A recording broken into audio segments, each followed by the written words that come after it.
Something special for me tonight? I'm feeling better. Robert! Well, are you gonna fix it? Sorry.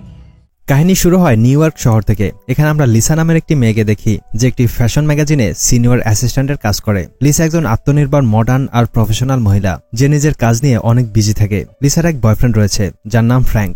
Lisa রাতে তার সাথে বাইরে ডিনারে যায়। ফ্র্যাঙ্ক তাকে বলে যে আমাদের সম্পর্কটা আর 2 দিন পর 3 বছর পূর্ণ হবে, তাই ফ্র্যাঙ্কের ইচ্ছা তারা একটি আইল্যান্ডে ছুটি কাটাতে যাবে আর সেখানে রোমান্টিক সময় কাটাবে। এটা শুনে লিসা অনেক খুশি হয়ে যায়। সে ফ্র্যাঙ্কের সাথে যেতে রাজি হয়। পরদিন লিসা আর ফ্র্যাঙ্ক সেই আইল্যান্ডে যাওয়ার জন্য একটি প্রাইভেট প্লেন হায়ার করে। প্লেনের পাইলট একজন মধ্যবয়সী লোক ছিল যার নাম হ্যারিস। এখান থেকে যাওয়ার আগে হ্যারিস তার গার্লফ্রেন্ডকেও সাথে নেয়, কারণ তার গার্লফ্রেন্ডও ওই আইল্যান্ডে পার্ট টাইম কাজ করে। আর ওখানে হ্যারিস তার গার্লফ্রেন্ডকে নিয়ে কয়েকদিন থাকার প্ল্যান করে। এরপর 4 জন প্লেনে ওঠে আর প্লেন টেক অফ করে। কিছুক্ষণ চলার পর তারা সেই আইল্যান্ডে পৌঁছে যায় আর হ্যারিস প্লেনকে আইল্যান্ডে ল্যান্ড করায়। এই আইল্যান্ডটি অনেক সুন্দর ছিল, যেন চারদিকে প্রকৃতির সৌন্দর্য ছড়িয়ে রয়েছে। এখানে আগে থেকেই অনেক লোক ছুটি কাটাতে আসে আর অনেক এনজয় করে। লিসা আর ফ্র্যাঙ্ক সমুদ্রের কাছে একটি রিসোর্টের রুম নেয় আর জিনিসপত্র রেখে তারা সমুদ্রের কিনারে রোমান্টিক সময় কাটায়। রাতে ফ্র্যাঙ্ক একটি রিং বের করে লিসাকে বিয়ের জন্য প্রপোজ করে। লিসা প্রথমে তো অবাক হয়ে যায়, তারপর মুস্কি হেসে হ্যাঁ বলে দেয়। ফ্র্যাঙ্ক তাকে রিং পরিয়ে দেয়, তারপর দুজন একে অপরকে কিস করে। কিছুক্ষণ পর যখন লিসা একটি বারে একা ছিল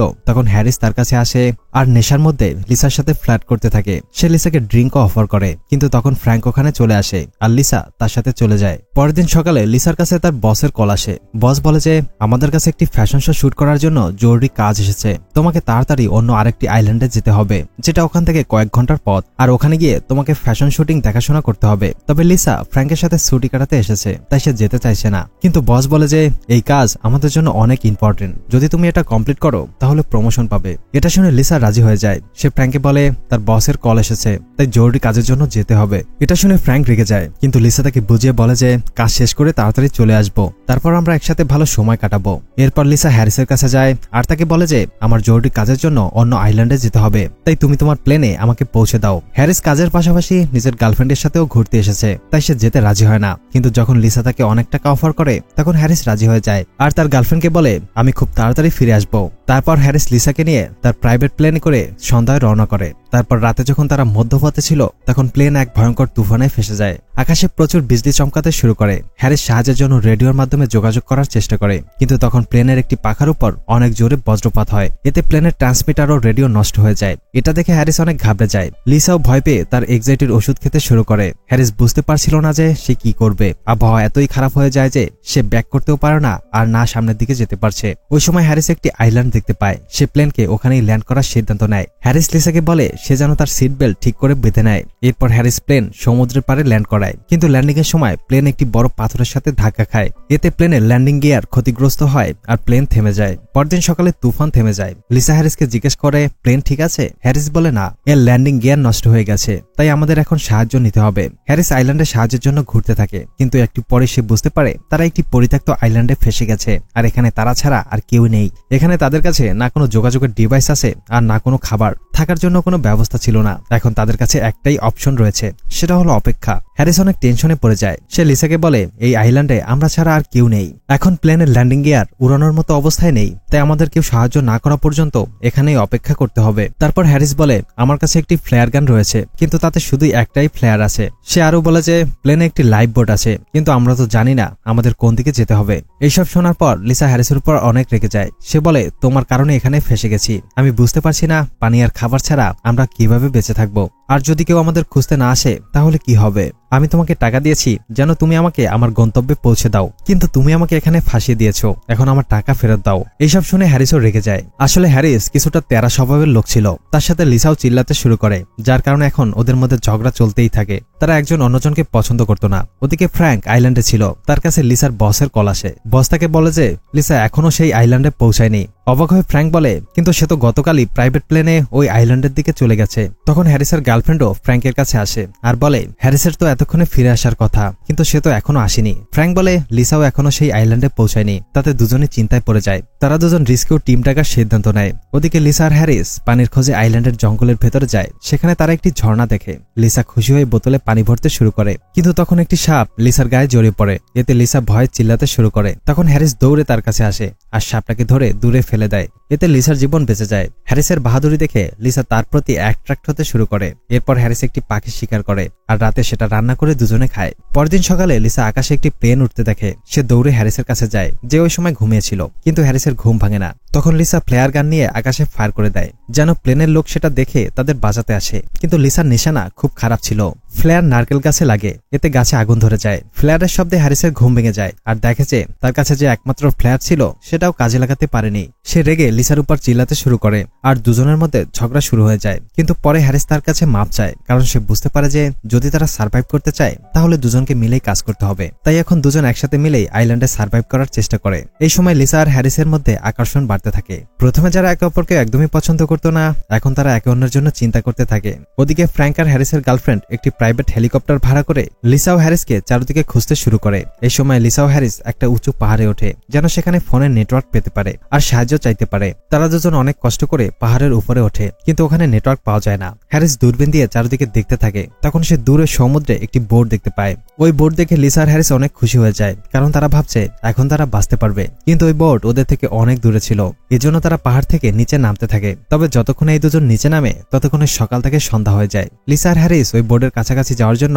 র্যাপ বোর্ড বের করে। তারপর বোর্ড চলতে চলতে রাত থেকে সকাল হয়ে যায়। পরদিন সকালে যখন তারা ওই বোর্ডের কাছাকাছি চলে আসে, তখন হ্যারিস দূরবীন দিয়ে দেখার চেষ্টা করে। তখন সে বোর্ডে কিছু লোক দেখতে পায়, যারা একটি লোককে মেরে পানিতে ফেলে দেয়। হ্যারিস বুঝতে পারে যে এই লোকেরা ডাকাত, যারা এই অঞ্চলে ঘোরাঘুরি করে আর লুটপাট করে। সে লিসাকে বলে যদি এই ডাকাতেরা আমাদের দেখে ফেলে তাহলে তারা আমাদের মেরে ফেলবে। তাই হ্যারিস র্যাপ বোর্ড ঘুরিয়ে তাড়াতাড়ি ওখান থেকে পালানোর চেষ্টা করে। কিন্তু তখন ডাকাতদের লিডার ওদের দেখে ফেলে এবং তার লোকদের হ্যারিস ও লিসাকে ধরতে পাঠায়। কয়েকজন ডাকাত বন্দুক নিয়ে মোটর বোর্ডে ওদের পেছনে তাড়া করতে থাকে। তখন হ্যারিস আর লিসা র্যাপ বোর্ড তাড়াতাড়ি কিনারে নেওয়ার চেষ্টা করে, কিন্তু ওদের র্যাপ বোর্ডে ডাকাতেরা ফায়ারিং শুরু করে দেয় আর র্যাপ বোর্ডের হাওয়া বের হয়ে যায়। তখন লিসা ও হ্যারিস সাথে কোনো রকমে কিনারে চলে আসে আর আইল্যান্ডের জঙ্গলের মধ্যে পালিয়ে যায়। কিন্তু ডাকাতেরা ওদের পেছনে ফলো করতে করতে আইল্যান্ডে চলে আসে আর খুব তাড়াতাড়ি ওদেরকে ধরে ফেলে। হ্যারিস আর লিসা বুঝতে পারে যে ডাকাতেরা ওদেরকে বাঁচতে দেবে না। তাই লিসা মিথ্যে বলে যে আমাদের প্লেনে অনেক স্বর্ণ রয়েছে। এটা শুনে ডাকাতের দল ওদের কথায় বিশ্বাস করে। হ্যারিস আর লিসা তাদের প্লেনের কাছে নিয়ে যাওয়ার নাটক করে, কিন্তু মধ্য রাস্তায় দুজন চালাকি করে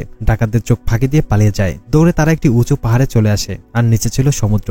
যদি তারা লাফ দেয় তাহলে ব্যথা পাওয়ার ঝুঁকি রয়েছে, কিন্তু ডাকাতেরা এখনো ওদেরকে তাড়া করছিল। তাই দুজন সমুদ্রে লাফ দেয়, তবে ওদের কিছুই হয়নি। হ্যারিস আর লিসা ডাকাতদের হাত থেকে বেঁচে আবারও জঙ্গলের মধ্যে চলে আসে। এখন তাদের খাবার জোগাড় করার পাশাপাশি ওই ডাকাতদের হাত থেকেও বাঁচতে হবে আর এখান থেকে তাড়াতাড়ি বের হতে হবে।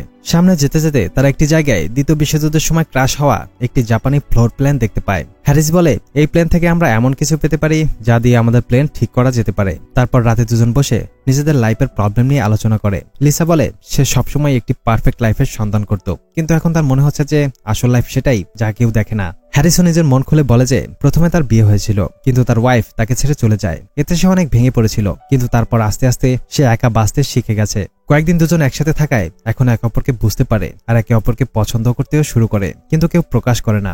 এরই মধ্যে কয়েকদিন খোঁজাখুঁজি করে কেটে যায় আর ফ্র্যাঙ্ক ভাবে যে লিসা হয়তো বেঁচে নেই, তাই সে দুঃখে ড্রিঙ্ক করতে থাকে। হ্যারিসের গার্লফ্রেন্ডও ভাবতে থাকে যে তার বয়ফ্রেন্ড মারা গেছে।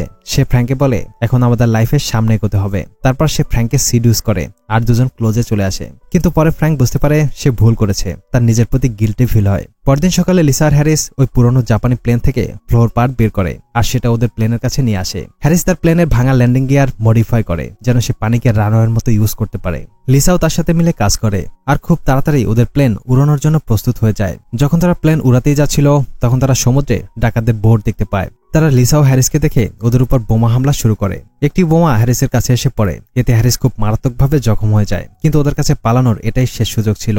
ডাকাতেরা পৌঁছানোর আগেই তারা কোনো রকমের প্লেন উঠে টেক অফ করতে সক্ষম হয় আর ডাকাতদের বোর্ডের উপর থেকে তারা উড়ে চলে যায়। ডাকাতরা ওদের উপর আবারও হামলা করে, কিন্তু সেটা ওদের প্লেনে লাগে না, উল্টা ডাকাতদের বোর্ডেই ওই বোমা ফেটে যায়। এতে বোর্ডে আগুন লেগে গেলে ডাকাতেরা লাফিয়ে পানিতে পড়ে যায়। প্লেনে হ্যারিস জখম অবস্থায় ছিল, তার ভয় ছিল যে যদি সে বেহুশ হয়ে পড়ে তাহলে প্লেন ক্রাশ হয়ে যাবে। এজন্য সে লিসাকে শিখিয়ে দেয় যে কিভাবে প্লেন ল্যান্ড করতে হয়। ওদিকে আইল্যান্ডে সবাই মনে করে যে লিসা আর হ্যারিস মারা গেছে, তাই ওদেরকে মনে করে একটি শোক সভার আয়োজন করে। তখন সবাই দেখে যে হ্যারিসের প্লেন আকাশে উড়ে তাদের কাছে আসছিল, যেটা লিসা চালাচ্ছিল, আর হ্যারিস বেহুশ হয়ে পড়েছিল। লিসা সাহস করে কোনোভাবে প্লেন পানিতে ল্যান্ড করায়। সবাই ওদের জীবিত দেখে অনেক খুশি হয়। হ্যারিস অসুস্থ থাকায় তাকে তাড়াতাড়ি হসপিটালে নিয়ে যাওয়া হয়। পরে লিসাও হসপিটালে হ্যারিসের সাথে দেখা করতে আসে আর তাকে নিজের ভালোবাসার কথা জানায়। হ্যারিস বলে আমিও তোমাকে ভালোবাসি, কিন্তু তোমার প্রফেশন, তোমার পার্সোনাল লাইফ সবকিছু আমার থেকে অনেক আলাদা, তাই আমরা একসাথে থাকতে পারবো না। তাছাড়া আমি তোমার থেকে বয়সে অনেক বড়, তুমি কোনো ভালো ছেলেকে ডিজার্ভ করো। এরপর লিসা ফ্র্যাঙ্কের সাথে নিউ ইয়র্কে ফেরত যেতে এয়ারপোর্টে চলে আসে। ফ্র্যাঙ্ক তাকে বলে, যখন অনেক খুঁজেও তোমাকে পাইনি তখন আমি অনেক ভেঙে পড়েছিলাম, আমার মনে হয়েছিল যে তোমার মৃত্যু হয়েছে। এই দুঃখে আমি হ্যারিসের গার্লফ্রেন্ডের সাথে সম্পর্কে জড়িয়ে গেছি। এইসব শুনে লিসা চমকে যায়। সে ফ্র্যাঙ্ককে বলে, এখন তার মনে হ্যারিসের জন্য ভালোবাসা জন্মেছে। এটা শুনে ফ্র্যাঙ্ক রেগে যায়, কিন্তু লিসা বলে, আমাদের দুজনের মধ্যে যা ছিল সেটা এখন আর নেই। লিসা ফ্র্যাঙ্কের পরানো সেই আংটি ফেরত দিয়ে দেয়। ওদিকে হ্যারিসও বুঝতে পারে যে সে লিসাকে ছাড়া থাকতে পারবে না, তাই সে এয়ারপোর্টে লিসাকে থামাতে চলে আসে। কিন্তু এতক্ষণে প্লেন টেক অফ করে ফেলে। হ্যারিস নিরাশ হয়ে চলে যাচ্ছিল, কিন্তু তখন সে লিসাকে দেখতে পায় যে ফ্র্যাঙ্কের সাথে যায়নি। লিসা তাকে দেখে দৌড়ে চলে আসে, আর দুজন একে অপরকে কিস করে আর সবসময়ের জন্য একসাথে থাকার সিদ্ধান্ত নেয়। আর এই হ্যাপি এন্ডিং এর সাথেই এই মুভির গল্পটা শেষ হয়ে যায়। মুভি দেখতে চাইলে ডেসক্রিপশন থেকে টেলিগ্রাম চ্যানেলে জয়েন করো। বন্ধুরা, তোমরা যদি এরকম নির্জন কোনো দ্বীপে যাওয়ার সুযোগ পাও তাহলে কার সাথে যাবে কমেন্টে জানিয়ে দিও। ভিডিওতে লাইক করতে ভুলো না, আর এরকম দারুণ সব মুভির এক্সপ্লেন দেখতে চ্যানেলটি সাবস্ক্রাইব করো। কথা হবে নতুন কোনো গল্প নিয়ে, ততক্ষণ পর্যন্ত আমাদের আগের ভিডিওগুলি উপভোগ করো। Good bye.